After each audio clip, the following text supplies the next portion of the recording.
शिवसेना पक्षप्रमुख उद्धव ठाकरे ज्या कार्यक्रमासाठी येत आहेत आणि ज्या प्रकारचा कार्यक्रम आहे हिंदुत्वाचा, त्याच्यामुळे तयारी तर होणारच.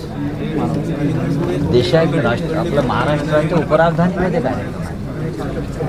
खूप काळानं इथे एक मोठा कार्यक्रम आम्ही घेतला आहे. त्या कार्यक्रमात अडथळे आणण्याचे शासकीय प्रयत्न सुरू झालेले आहेत. ते सर्व अडथळे आम्ही पार केले. म्हणजे होर्डिंग लावू द्यायचे नाही, बॅनर लावू द्यायचे नाही, परवानग्यांचा विषय आहे. जे जे काही गोष्टी करणं शक्य आहे त्या जरी होत असल्या तरीही हा रामरक्षा आंदोलन हिंदुत्वाचा जो आहे तो आम्ही कडिशने पूर्ण करू. सर, उद्या राणा दाम्पत्य सुद्धा हनुमान चालीसा पठण अमरावतीत करणार आहे.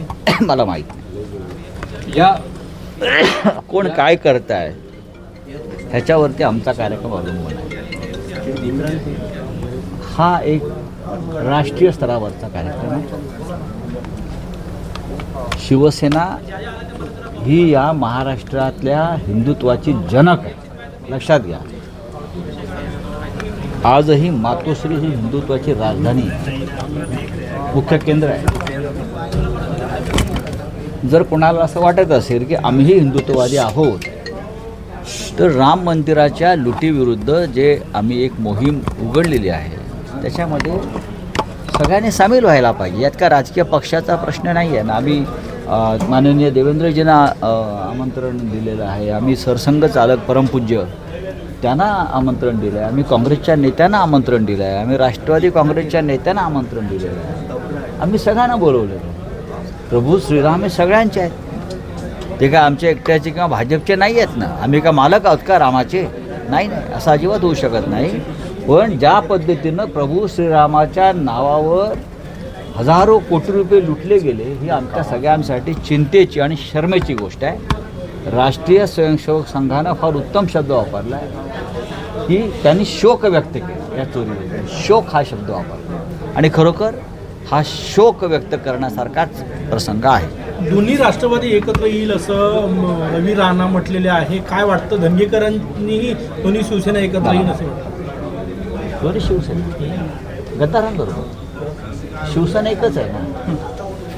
अमित शहाच्या गटाबरोबर आम्ही कशा करता जायचं? अमित शहाचा गट आहे.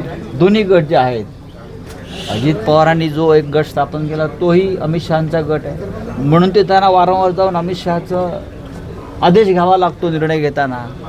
आता परवासुद्धा ते त्यांच्या गटाचे लोक घेऊन चोरीचा माल घेऊन एकनाथ शिंदे गेले अमित शहाकडे. काय गरज काय? तुम्ही शिवसेना आहेत म्हणता ना. तुम्हाला निवडणूक आयोगाने म्हटलं ना तुम्ही शिवसेना.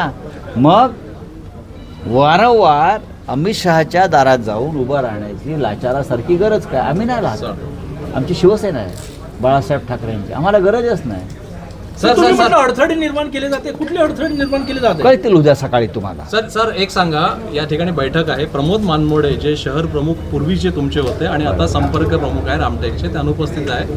काय त्यांनी परवानगी मागितली आहे किंवा आणखी कोणी नेते तुम्हाला दिसले जे अनुपस्थित आहे? नाही, सगळे आलेले आहेत. आता एखाद दुसरा कार्यकर्ता नसेल त्याचा प्रश्न आहे. पण आता बघितलं किती मोठ्या संख्येनं कार्यकर्ते येत आहेत जात आहेत.